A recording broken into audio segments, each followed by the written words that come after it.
Hello and welcome to Baseball Barbacast, the only baseball podcast in the world. Having frustrations performing in front of a home crowd. I'm Jake Mintz. That's Katie Woo of The Athletic. Dodgers writer Jordan remains on vacation for one more show, and in his stead, our third pinch hitter, a woman of great renown, a woman of many words, a woman who is always down to grab a cold one after a ball game. Katie Woo, welcome to the program. So third pinch hitter means I'm like quite literally 26th man on the roster, but I'll take it. You know, everyone has value on an active roster, allegedly. So I'll take it. Katie, the other way to think about it is that you're hitting third.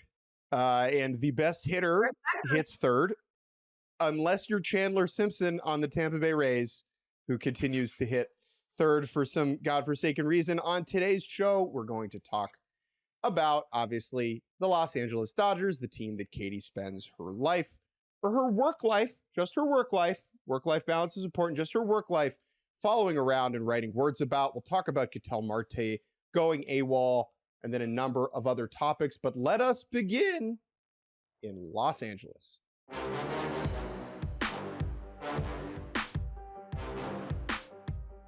The Los Angeles Dodgers are in a weird place. No, not Coors Field, although that is indeed a very weird place. LA is coming off of two of the least inspiring wins I can remember. Games that they only won because they were playing the Rockies. Edwin Díaz is back on the IL. Kyle Tucker is not crying, all truth or that, but is certainly not having a wonderful time. The two-time defending champs are doing their annual late summer lull, and it is the period of the year where we can all pretend like everything is wrong, and then they'll win the World Series in 3 months. And who better to talk about this than Katie Woo? Katie, let's begin with Edwin Díaz, who went on the IL yesterday. My question for you is, what percentage of this IL stint is physical injury, and what percentage of this is we need to send this guy somewhere far away from a Major League Baseball field?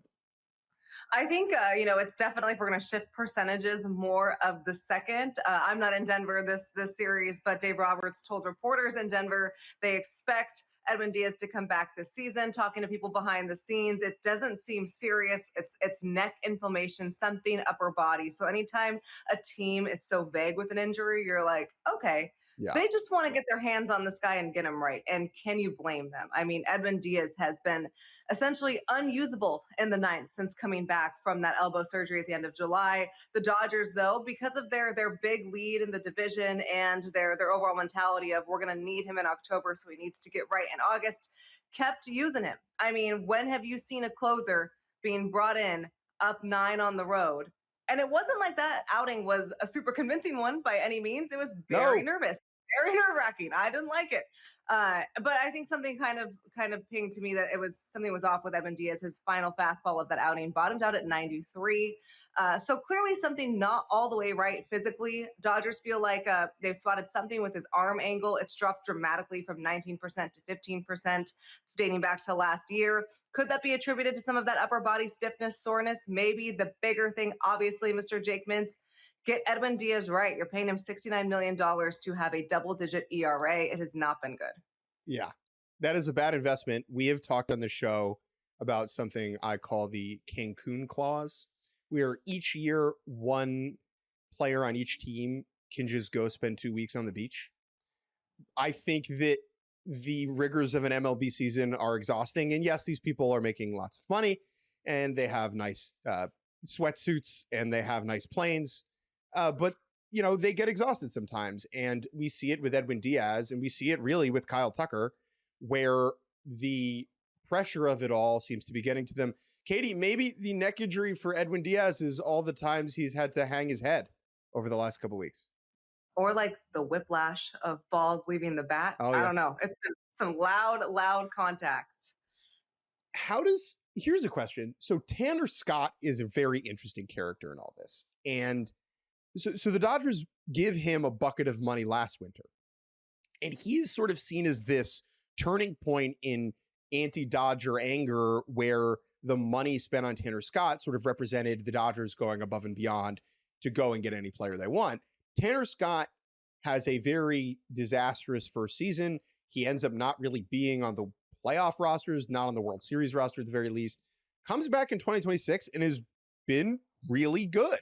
He has been one of the most reliable, if not the most reliable Dodgers reliever. Edwin Díaz comes back off the IL, bumps Tanner Scott out of the ninth, sucks up the farm. Now Diaz is going back on the shelf, and they're just going to ask Tanner Scott to carry the ninth inning again, as they did last night. What is your sense of how Tanner Scott sort of fits into all this stuff? I mean, they're in big trouble without Tanner Scott. And that's funny because around this time last year, if I would have said that, I think Dodgers fans would have been like, someone please get her checked out. She's ill.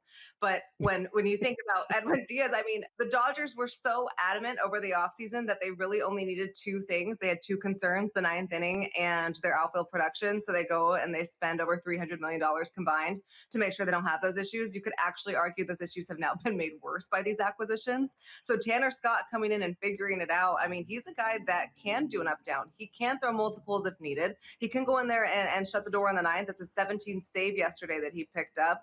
It's interesting because when Diaz was struggling, Dave Roberts went out there and kind of caught like a lot of ire from people like us saying, I don't have any other options with Edwin Díaz struggling. Well, you do. It's Tanner Scott. You used him plenty. But I think what he was trying to say is because the Dodgers bullpen is so thin, keep in mind they only have 7 guys right now because Shohei Ohtani has no two-way status. So he's been trying to keep Tanner Scott in that setup role to get Diaz there. Now it's Tanner Scott and just get whatever kind of win or save situation you can. It was 4 outs yesterday. It's going to be the 9th going forward. It's just kind of, I didn't expect the Dodgers to have a mess in their bullpen. And what's, I think, annoying for fans, 29 other fan bases, is that their bullpen is a problem, but you can easily sit here and say it won't be in October because they have the ability to kind of restructure guys out of their rotation right now. You only need 4 starters in the postseason. The Dodgers have an entire staff of aces. So if Edwin Díaz still isn't right, what can you do? Oh, Roki Sasaki, come on down, you know? And it has been bad, but the team ERA in the bullpen over the full season is 4.02. which is exactly middle of the pack. It is 14th out of 30 teams. That's not dominant. And for what they're paying for that bullpen, it should obviously be better. But it's not as if the Dodgers have this catastrophic Swiss cheese unit back there. Like, they have been at times reliable relative to the league. And I do think you make a really important point, is that the bullpen that exists right now is not the bullpen that will exist come October. And if there's one thing that is important to understand about these Los Angeles Dodgers, it's that they treat the regular season like it's spring training, right? Other teams need to treat the regular season like it's October in order to actually get to the playoffs. The Dodgers can afford to slow play guys. They can afford to mix and match. They can afford to, take their time with problems. The Dodgers currently have 10 dudes on the roster that have gotten a save, which is kind of a remarkable figure considering, they signed Edwin Díaz and they already had Tanner Scott. Let's pivot now to Kyle Tucker, who really has become this emblem for schadenfreude, for taking joy in others' misfortune. Tucker, when he joined the Dodgers over the winter for $60 million, represented more than Tanner Scott a year ago, sort of the Los Angeles opulence that was taking place.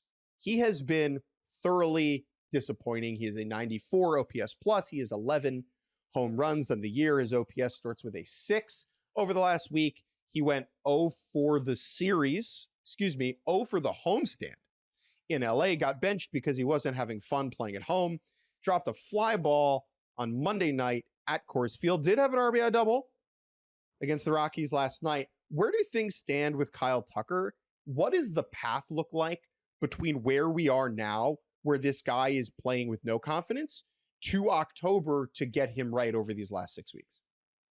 I mean, the biggest thing is that Kyle Tucker can avoid the Y word, which is the yips. And when you see him, especially defensively, start to have those mental mistakes come in because of what I'm assuming is the lack of confidence at the plate. I mean, 0 for 19 on the homestand. And it was a big homestand. They had 4 games against the Brewers. And he went 0 for 19, Dave Roberts probably made a good decision sitting him on Saturday, considering the Dodgers were facing Jacob Mizorowski. Even your best hitter doesn't want to face Mizorowski. Kyle Tucker certainly does not right now. And I think the big point that I'll remember from that homestand was it's the ninth inning. Dodgers are down a couple runs, but they still have a chance. Fly ball to the track. Kyle Tucker just drops it and jogs after the ball. It's a perceived lack of hustle, right? That leads to eventually 2 more runs scoring, puts the ball game definitively away. Fast forward to Coors Field, tough place to play, but like you have to make those plays. Easy fly ball, doesn't look good. Baby giraffe kind of legs, kind of shaky. You don't feel good about it. He drops the ball and you're like, oh gosh, this is just, he is not right. This is the worst season Kyle Tucker has had in his career. He's hitting under 200 at Dodger Stadium on the season, has some of the worst home road splits in all of baseball. But because of the point that you make, Jake, they have the ability to keep running him out there and make sure he gets right, because this is kind of there, with all due respect to the regular season, extended spring training. If we come September and we don't see Kyle Tucker kind of turning it around, I don't want to suggest he's unplayable, because the money certainly is going to factor into that playing time decision. But when the Dodgers are going to put their best 9 on the field, especially offensively, I don't see Kyle Tucker fitting in right now. Certainly not at home. And that's a big decision that I don't think the Dodgers are going to take lightly. Why do you think the solution, or the strategy rather, for Diaz is to get him off the field and send him to Arizona, where the strategy for Tucker is the only way through is to continue rolling him out there? Do you see what I'm saying? Like, those are 2 different approaches for 2 different people, and I'm curious how you would compare and contrast them. It's a great question. I think some of it has to do with personality and makeup. Edwin Díaz, give him his credit for, as bad as he's been on the mound, has been at his locker every single post game. I mean, we don't even have to ask for him. He's there, ready to talk about it. And he said it actually made me laugh. I thanked him the other day, and he goes, "Yeah, I learned in New York, you got to be here." So nice for the New York media. My job easier. Thank you so much. Kyle Tucker, when asked, he's around, but we don't really see him other than that. And a lot of that is by design. Guys don't hang out in the clubhouse when the media is around. You know this. But there's also kind of the element where you can't hide your closer. If your closer is struggling and you bring him in the 9th, more often than not, that's going to decide the ball game, not in your favor. You can hide one of your best hitters struggling an 0 for 4 day in the lineup continuously. You can have hitters kind of work through slumps and play the matchups to put them in the best possible situation to find success. Closers don't have that luxury. The bigger problem, I think, with doing this right now is that it's not like the Dodgers have been hitting the cover off the ball collectively, minus like Freddie Freeman, Max Muncy. They've had a pretty shoddy offense over the last month. So again, it's not a perfect situation on how to figure out where to get Kyle Tucker the most playing time, but that's just where they're at. But Monday night's the perfect example. The Dodgers score 11 runs. Kyle Tucker goes 0 for 5. Right. And we see this happening a lot with top prospects that maybe struggle, where player development people say the only way for them to figure out how to hit big league pitching is to face big league pitching. And I do think there's an element of that at play with Kyle Tucker. What I want to ask about next is just how his personality, how his comportment is kind of fit into larger Dodger land. Last year in Chicago, there were a lot of rumblings about how he would kind of employ a more hands-off pregame strategy. He didn't really work with a lot of the hitting coaches. He didn't take a lot of pregame swings, kind of the anti-Alex Bregman, where he was saving his bullets for the game. He has always had sort of a low energy vibe to him, where doesn't really look like he's enjoying himself. That energy this year in LA has looked more like detachment, I think, than anything else. How have the guys on the team, in your understanding, either one, rallied around Kyle Tucker, attempted to bring him into this larger world? Because on one hand, yes, he has the $60 million backpack that is weighing him down. But on the other hand, like, he can just hide in a forest of superstars. And that's kind of why we all thought collectively as an industry that this was the perfect place for him, because he can hide behind, a Freddie Freeman, a Mookie Betts, a Shohei Ohtani, take your pick. And it's been interesting because this is a Dodgers team that really values their preparation for a back-to-back roster full of superstars. No one really takes pregame work off or days off. I mean, Freddie Freeman fell down the stairs head first and was in the lineup the next day. They take their work very seriously. And I'm not saying that you have to be out there taking batting practice every day, extra reps on the infield, shagging fly balls. Like a lot of those guys don't necessarily do the on-field stuff. Kyle Tucker certainly does not. But working behind the scenes, I don't think it's fair to say that this guy doesn't care. I mean, if his overall attitude is or personality is kind of low level, low energy, not everyone can be Kike Hernandez, and that's okay. I don't think anyone's asking Kyle Tucker to be something that he's not. But when you're looking at how he fits in with the guys, I think they all understand. They're all pros. Like this is someone that has their routine and it works for them. His locker's right next to Miggy Rowe, who is kind of like the clubhouse dad. I think the Dodgers really only care if it starts to impact your performance on the field. And I don't think Kyle Tucker's performance on the field has anything to do with what he's doing pregame. I think at this point, it's all mentally. We are middle of August. What you have on your stats is who you are this season. And Kyle Tucker is certainly feeling the weight of that $60 million backpack at this point. I do think the preparation stuff is relevant in the larger story of who Kyle Tucker is and what he will be as he moves forward, where earlier in his career, he was young enough and athletic enough and talented enough where he could kind of save his bullets for the game. And that is, in my understanding, like an intentional approach. That is not him being lazy. That is like how he found success. But as you age and you lose some of the physical gifts, you have to find other ways to succeed. And that usually does come with preparation, with approach. We have seen that with Freddie Freeman, right? He is not as powerful as he used to be. He is almost as good because of how he works before the game, how he approaches his at-bats. And I had skepticism last winter of Tucker being able to do that, and we are sort of seeing that come to fruition. Katie, we have 6 weeks left in the season. If the Dodgers do not make the playoffs, it would be flooring. They're making the playoffs, like duh. Whether or not they get the 2 or the 3 seed, or even the 1 seed at this point, is an open question. If it all goes wrong, if they lose in October, why? Like, let's just imagine that is the end of the story. And it is still a very large possibility. In fact, I'd say it is the most likely possibility, considering the randomness of our sport. But if it does go sideways, why will it have gone sideways? I think age and fatigue, really. And it sounds like a cop-out, but look at this roster. I mean, every team is going to go through, okay, your bullpen's not great, or your hitters went cold at the right time. Like the typical, this is what happens in the postseason. The hottest team usually advances the farthest. But this team is tired. And they aren't the youngest roster in the league by far. It's why they're putting such an emphasis on getting the first round bye. It's why dropping 3 of 4 to Milwaukee over the weekend and losing the season series felt like such a heavy impact, because I'm not sure with this team and their age and just how many games they've played dating back to 2024 that they can get through a first round bye and still have all of their energy to get through what they need to be as their 3rd straight World Series. I know the argument is they did it last year, so what? It was taxing. It took a lot out of them. I saw them come out of the break in the second half. We had 10 games on the East Coast. They were still feeling that a week later. Guys were like, hey, we're not going to make excuses, but we're kind of gassed right now. So age and fatigue is legit. Lord knows you and I were gassed. We were gassed after that stretch. I was not okay. I was crawling onto my flight, essentially, leaving New York. So I get it. And I do think, like, when you look at the overall offensive plights of guys like Mookie Betts, Teoscar Hernandez, age is definitely playing into it. Yeah. So there are 2 everyday players under the age of 30. That's Pages and that's Tucker, who's 29. Has he turned 30 yet? He turns 30 in January. So like 2 everyday players under the age of 30 is pretty striking. Now, one of the other main characters in the National League, the Philadelphia Phillies, are built in a relatively similar way with a lot of older players. But the Dodgers, having played into October, deep in October, the last 2 seasons, there is a chance that all of that baseball sort of adds up and gets to them. My last roster related question, and then we'll take a break, just has to do with the rotation.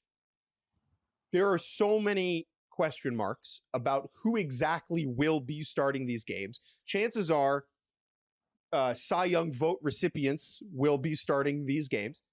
if you had to like handicap it right now, who are the 4 human beings that start playoff games in the NLDS for the Los Angeles Dodgers?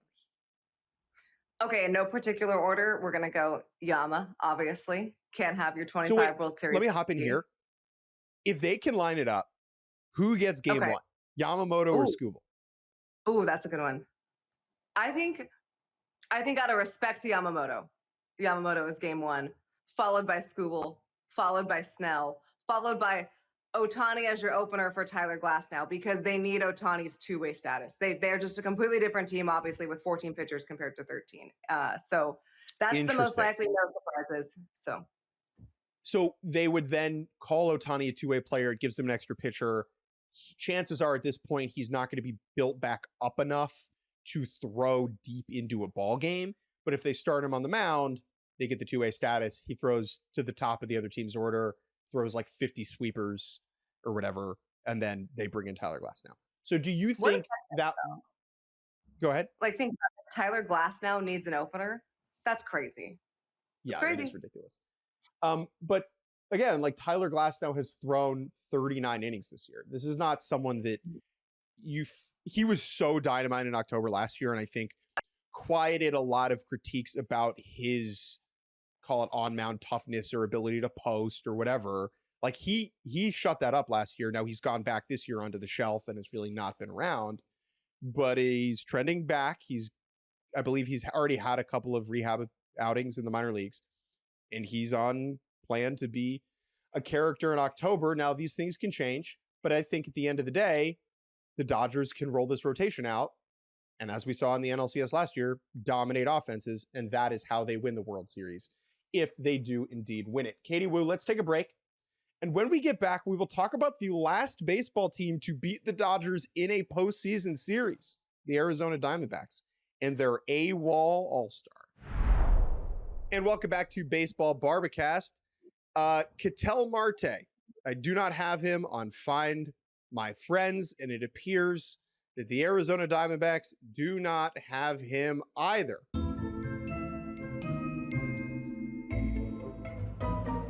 Okay, Katie, this is weird, this story.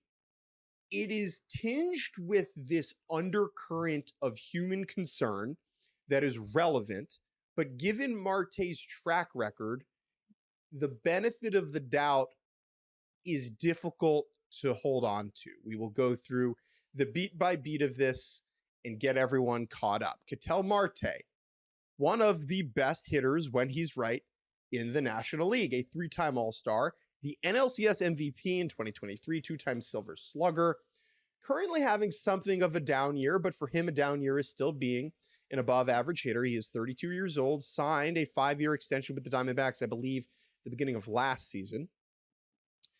And nothing seemed particularly amiss. That is until on Monday afternoon, when we heard via multiple Diamondbacks reporters that Marte was not at the yard. He had traveled to the Boston with the team after a weekend spent in Atlanta, posted a photo on his Instagram story out the plane window of him landing in Boston, which always good to let people know where you are. He did not do that on Monday. He did not show up to the yard for whatever reason. That reason as of recording, we do not know. It is unclear what that specific reason is. He goes on the restricted list about an hour, a half hour before first pitch. The Diamondbacks were still holding out hope that he would show up kind of closer and closer to game time. After that loss, a blowout loss to the Red Sox, manager Torey Lovullo was very vague, saying, this is a quote, "I'm still hoping he's okay. Looking forward to having a connection with him at some point as soon as possible. Overall, I feel like if you don't show up to work, something is on your mind and something's not right, and we've got to get it right." There were reports of him being seen kind of in the lobby at the hotel bar on Monday night with other Diamondbacks people. We now know he's flying back to Arizona to get an MRI on his knee. Katie Woo, in your years of covering the ball, have you ever had player not showing up to the stadium to sort of deal with and cover and write about?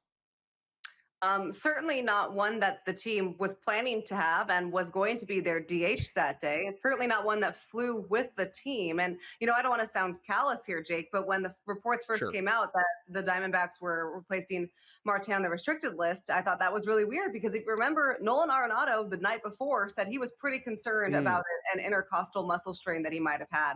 So I was like, this is not good because I think that the D-backs were still searching for answers on Arenado. They hadn't released the lineup yet, but I also wasn't surprised because with Marte, the history has been like, we don't really know what's going on. Sometimes he'll just leave. He just was absent last year when his home was broken into, but I think he wasn't even in Arizona at the time. I think he was in the DR.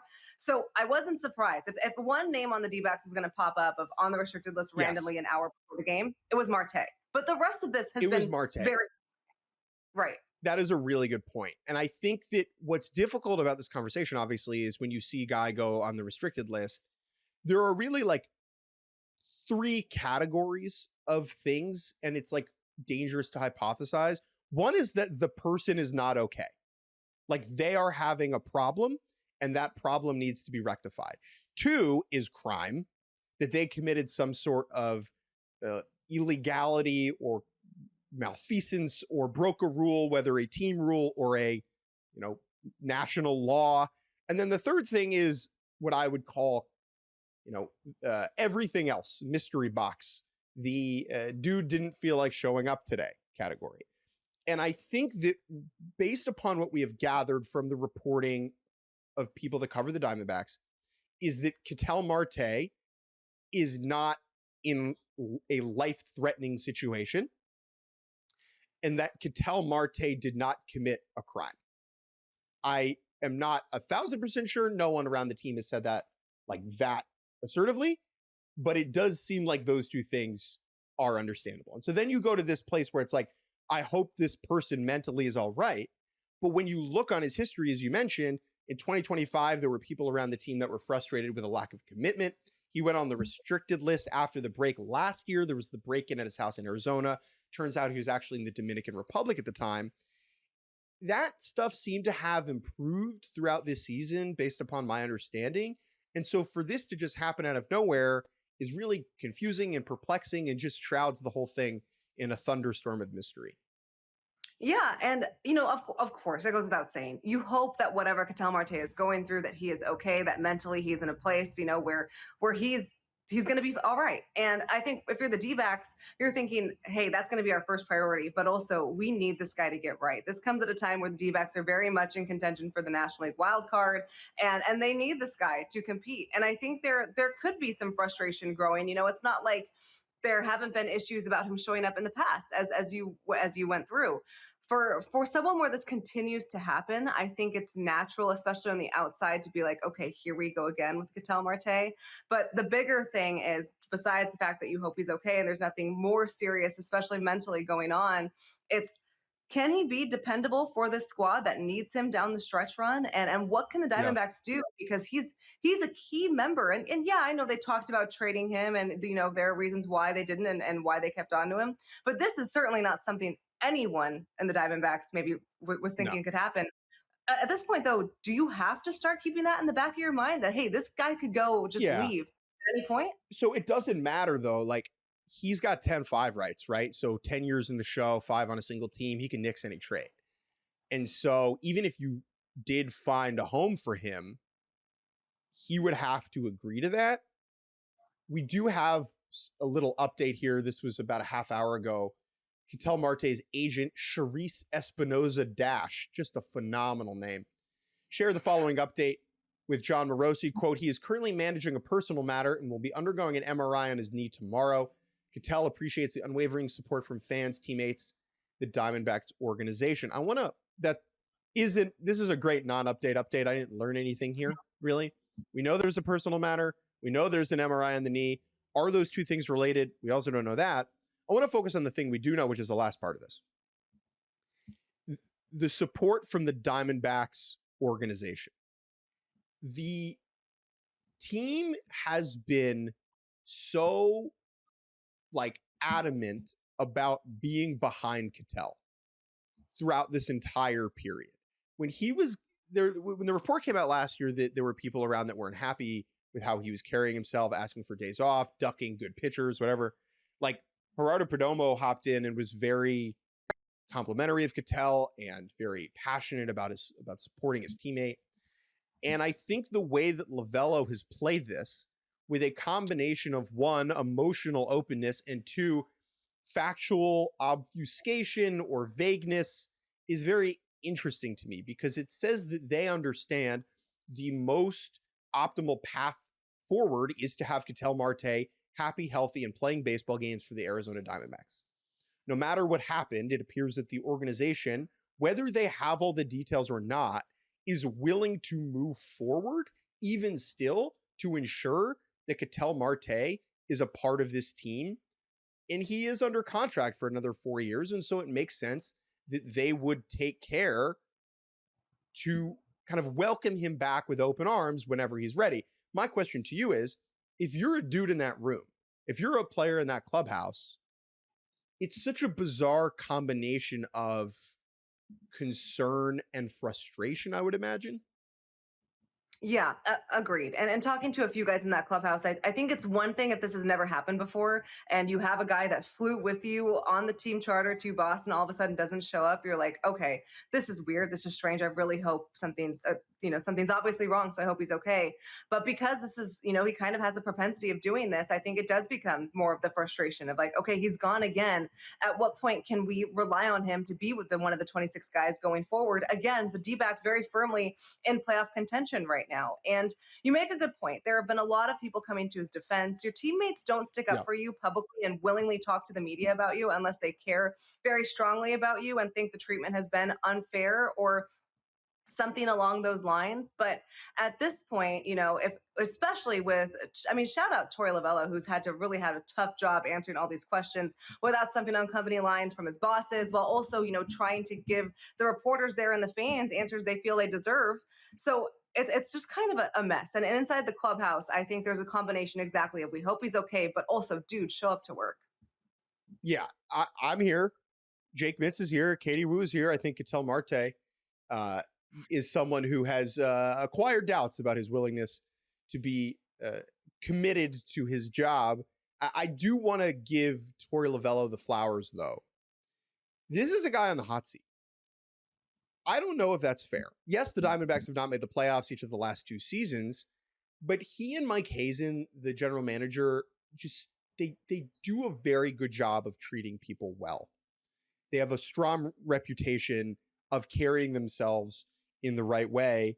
And I'm curious, like, is there a situation here where, okay, let me ask you this. Do you think like Torey has all the facts, or maybe the team is being like, we are not going to tell you everything so that you can go out and talk to the media and not lie through your teeth about what's going on?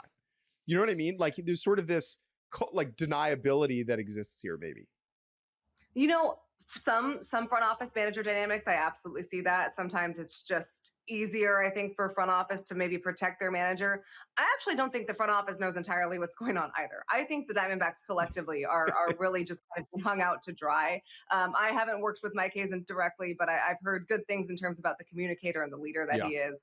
And you can just tell with the way that Torey Lovullo's answered questions to media that he is trying his best to give them something, but I don't think he really knows 100% what's going on.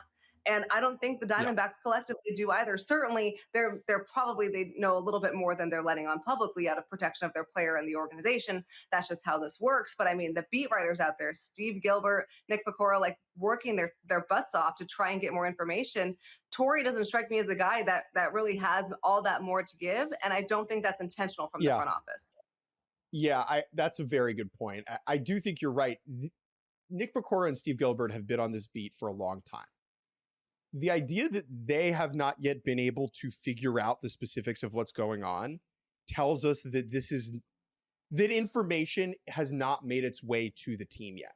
That would be my read on it, because those two are very plugged in that market. Hopefully Ketel gets everything sorted out. Hopefully he's back on the field at some point this season. This whole fiasco does seem to have been weighing on the D-backs, who laid 2 consecutive eggs at Fenway Park the last 2 nights. That series wraps up this afternoon.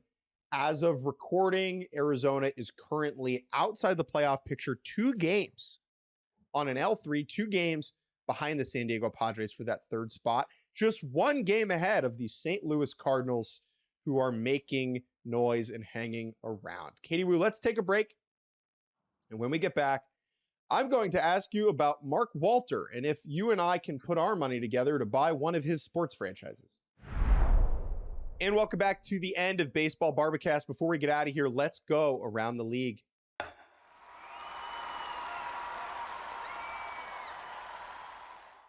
If there's one thing I love more than a hot dog and a beer and a hot summer day at a ball yard, it's financial malfeasance. Katie Woo, the owner of the Los Angeles Dodgers, Mark Walter, is under the spotlight. Here's the deal. This story is so large and so complex and has so many different webs and chapters to it that it is almost not worth like getting caught in the specifics here. We are not a financial crimes podcast, at least not yet. Mark Walter, who made his money in the insurance business, is currently under federal investigation for 2 of his insurance companies not properly reporting some of those companies' investments in affiliated companies. The idea here is that Mark Walter owns a ton of different stuff. His businesses are loaning money and in debt to one another, which creates a conflict of interest. Katie Woo, have I done a decent enough job in layman's terms explaining the specific misdealings that are alleged here? Much better than I would have. I mean, this is kind of directly impacting or could directly impact my job, and I'm still reading at like a 3rd grade level on how to figure out all these legal terms. So nice work. And this man's got like 85 different companies. There was a good article at your website today at The Athletic. Amid federal scrutiny, Dodgers owner Mark Walter's empire shifting billions. You know when you wake up in the morning, Katie, and you just feel like shifting some billions? Can't relate. Mark Walter, just a Tuesday where I'm shifting billions. Mark Walter, over the last like week and a half, has offloaded the Los Angeles Lakers, a team that he bought 14 months ago. I believe he bought them for around 10 bill and he's selling them for around 12 bill, and is reportedly in talks to sell his stake in Chelsea Football Club. Get in, Chelsea. And so what we have here is a man that needs liquidity to pay off some debts. There was a quote in this article at The Athletic from a sort of financial crimes expert, not us. Quote, Mark Walter right now is making huge transactions at speeds that are incredibly dramatic. Through it all, you have been told, as a reporter covering the Los Angeles Dodgers, that none of this is going to impact the Dodgers in any way, that it is business as usual, that the franchise is going to continue operating as it has. 1, do you believe that? 2, why should we believe that? That's the bigger question, right? Why should we believe this? We talked to Dodgers president Stan Kasten earlier in the week, and we asked, this is the day that the Lakers story broke. And he said, this is a Lakers story. It's not really a Dodgers story. It really has nothing to do with the Dodgers. It's completely separate. There are no changes here or being contemplated here. For now, I think we can go ahead and look at all the smoke between, I don't know, smoke and mirrors, whatever the saying is, and think like this cannot be something where Mark Walter and the Dodgers don't come up later in terms of questioning the future and if he is still going to own Los Angeles. Right now, there are much bigger things over if Mark Walter is going to stay, if he's going to sell the Dodgers. We don't even need to get into the Ohtani clause, but says, I can opt out of this contract if Mark Walter leaves. What the big red flag was how quickly the Lakers sale went down, because this is something that there was a lot of Lakers-Dodgers crossover. I think a lot of the Dodgers higher ups were very excited to kind of fix the Lakers the way they have fixed the Dodgers. And if all of a sudden you are cutting money to the Los Angeles Dodgers, who have known for their relentless spending, it's going to completely change the trajectory of the organization. Obviously, if they get to the point where you are contemplating selling the Dodgers, which again, there have been no indication externally that they are, everything about what we know about this franchise is going to be up in the air. I still think business as usual. Dodgers try to get through the World Series. We have a lockout pending that's going to impact all 30 teams, obviously. But this is not something where we can just say, okay, well, Dodgers said it's going to be fine, so it is. This is a thing much higher above both of our pay grades in terms of the financial ramifications and potential legal ramifications here. And I think it'd be foolish to just say the Dodgers are going to be fine. We had some good reporting this morning from John Orand over at Puck, who reported that Mark Walter had looked into letting Charter, who owns the television rights for the Lakers and the Dodgers, basically approached Charter about Charter opting out of those deals early in exchange for a lump sum payout. That didn't end up happening. That tells us that Mark Walter at least is not as liquid financially as he would like to be. How the Dodgers stay sort of bubbled off from all of this is going to be one of the most interesting stories over the next 6 months as we move into the lockout. The Dodgers are a very financially good, this is a good financial operation. The Los Angeles Dodgers, even with all of the spending on payroll, they are making a lot of money.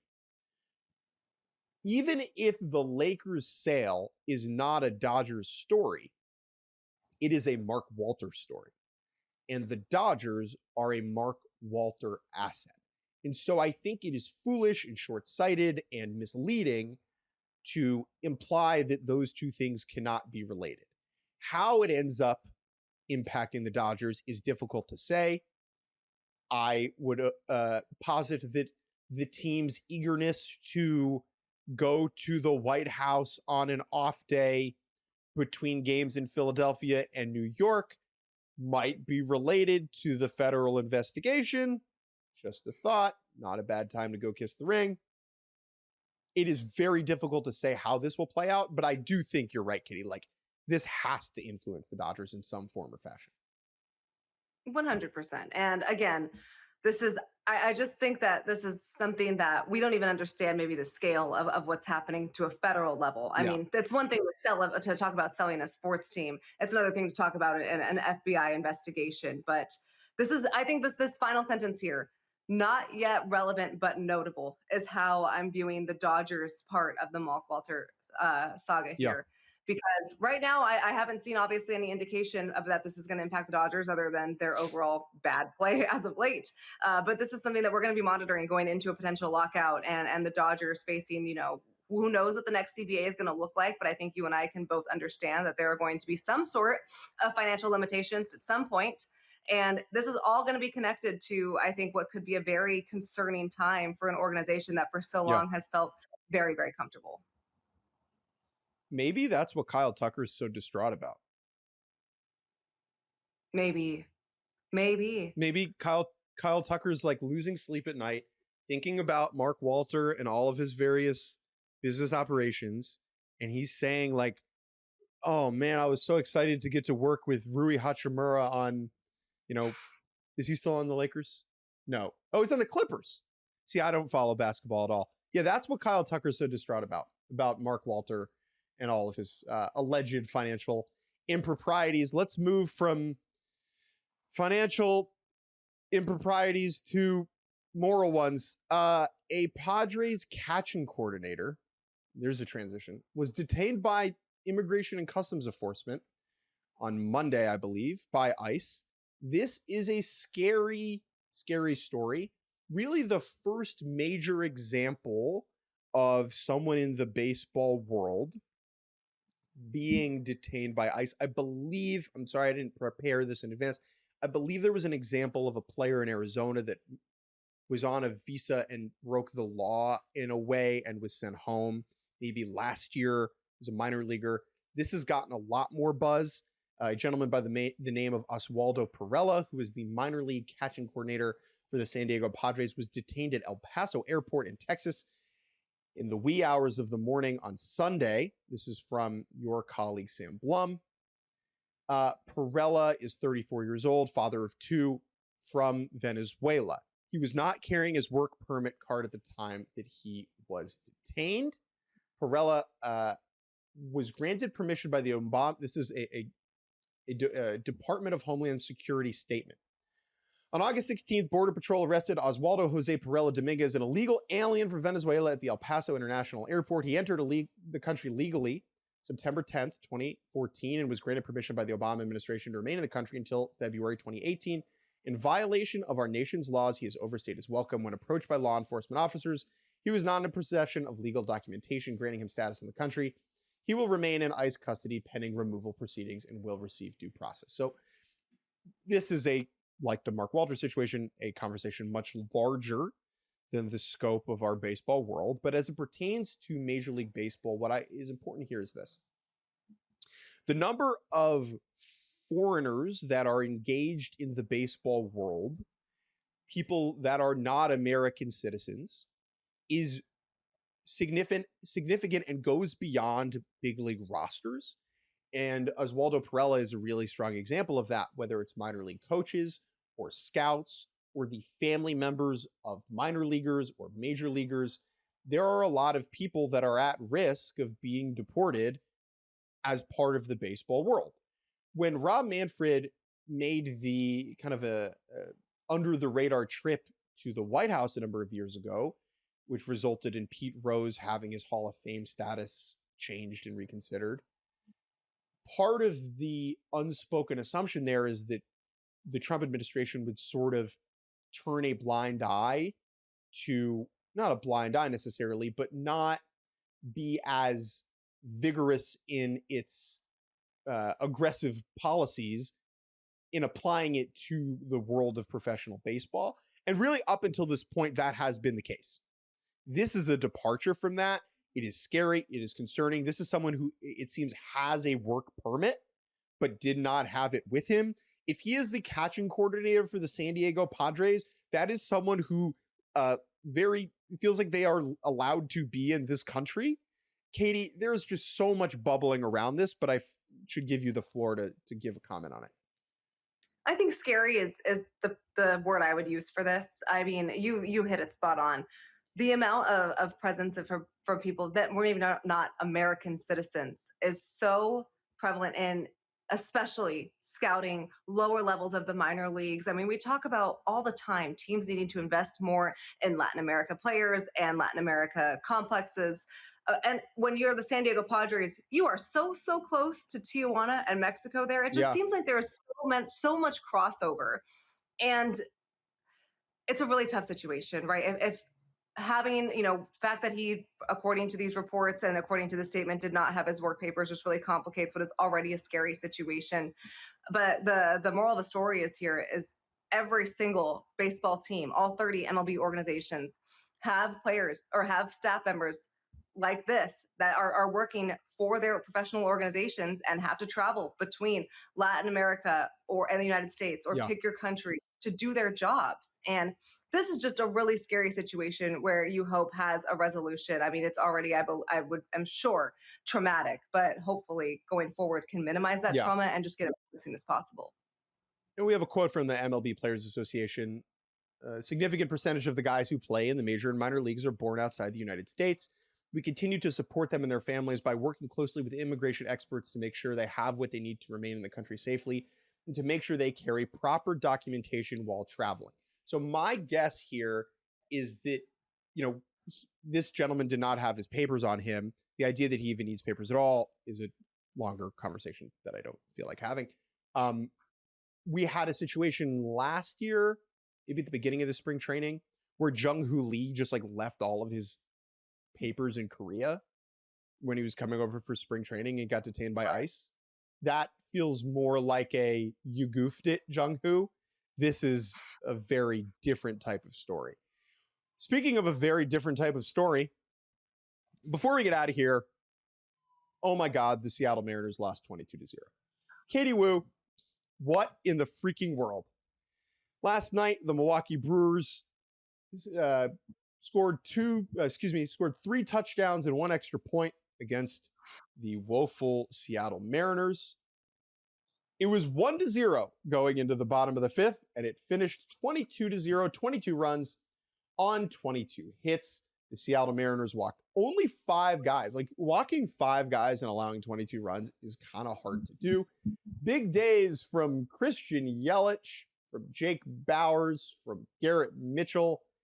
We had a very embarrassing moment at the end of this where Julio Rodriguez, in a 19-0 game, forgot how many outs there were and threw the baseball into the stands. It is the most lopsided home shutout in 141 years. Katie, what do you remember about the last one? So my favorite thing about baseball is, like, we see a lot of crazy things every day. We're just like, what is that? But rarely do I get to the point where I like audibly have a reaction. So I'm going through the scores on my phone and I'm like, 22. I mean, that just, when I saw how a couple of the final runs had gotten across the board with Julio's little mind slip there, that to me was just the cherry on top. I mean, the Brewers just came to Los Angeles. They played some really good baseball despite being short a lot of guys. And we talk a lot about their pitching because rightfully so, it's some of the best in the league. But I mean, 22-0. This is the perfect screen grab for the game. And you know who I felt bad for ultimately? The poor Mariners social media person that had to post the final score. I mean, that's just one where you post and you're out for the day. Get me to the car. See ya. Wait a second. I'm now realizing that one of my best friends, who was my college catcher, who grew up in Seattle and lives in Milwaukee with his wife, every year, he and his wife's extended family, it's like 30 of them, go to the Mariners-Brewers game whenever the Mariners are in Milwaukee. He wears a Mariners jersey. The rest of them wear Brewers stuff. And I think he was at this game last night. Oh my God. I hope he left early. That is, I will try and get him on the show for Friday to talk about the experience of being a road fan when your team loses 22-0. Also, this is just the best way to post the final score. Just don't. Just really minimize the 22-0 at the bottom and just all about Logan Gilbert. It's a new day. 10 out of 10. Logan Gilbert gets the start in tomorrow's game at 4:40 p.m. Here's what I'll say about this. Good teams don't lose 22-0. They don't. They don't. They just don't do that. The Brewers would never do that. And frankly, this is like just so embarrassing for everyone around the Mariners, for the players, for the coaches, for the front office, and very exemplary of what has happened to this team this season. And yet they are still just 3 games out in the wild card because the American League is a mud puddle of mediocrity. Katie Woo, before we get out of here, is there anything else you'd like to plug? Anything you'd like to get off your chest? Anything you want to say to the thousands, millions of people listening to us right now? Oh, yes, to the millions of people. No, Jake Mintz, this is great. I know most of our conversations are just messing around in the dugout. But, you know, we were close to a 4-homer day. That's kind of our thing with Joshua Baez. Really hoped he was going to get there. So we wait for the 4 today. And I'm hopeful that happens. Katie, maybe Kyle Tucker 4 today. Maybe Kyle Tucker. Katie is one of the other very few sociopaths in baseball who not just follow an account called MLBHR, but get notifications on their phone for every single home run that gets hit during the MLB season. I need to know. It is one of the more unhinged things about me. We are now at a point where we no longer get the notifications on the Cespedes Family Barbecue account. I now just do them on my own personal account because Jordan was kind of sick of it and done with it. Katie Woo is not done with it or sick of it. And we always talk about how it reads. I'll just do an example from last night. Willie Castro, Colorado Rockies, 14, solo, 401 feet. And if a player has hit multiple home runs in the same day, it will say 2 today. And so Katie and I will frequently send 3 todays back and forth to each other because we were always chasing the elusive 4 today or even the 5 today. Dream big. You never know. Katie, where can people find your work? I'm on The Athletic, Dodgers, baseball at large, Twitter for really lame hot takes and bad jokes that no one laughs at except for me, at Katie J. Wu on Instagram. I think that one's different. I think that's Kath J. Wu. I don't believe in consistency. Jake Mintz, this was so much fun. Thank you for having me. If you really want to find Katie Wu, you can find her. Thank you to Andrew Hartz for producing. For those of you who dearly missed Jordan Schusterman, good news. He will be back on Friday. I will say Jordan does not know about the Seattle Mariners, his Seattle Mariners losing 22-0 because he has turned his phone off. He has undownloaded all of the baseball-related apps, so he is somewhere in the wilderness in Maine living a much happier life. We will talk to all you folks on Friday. For now, adios.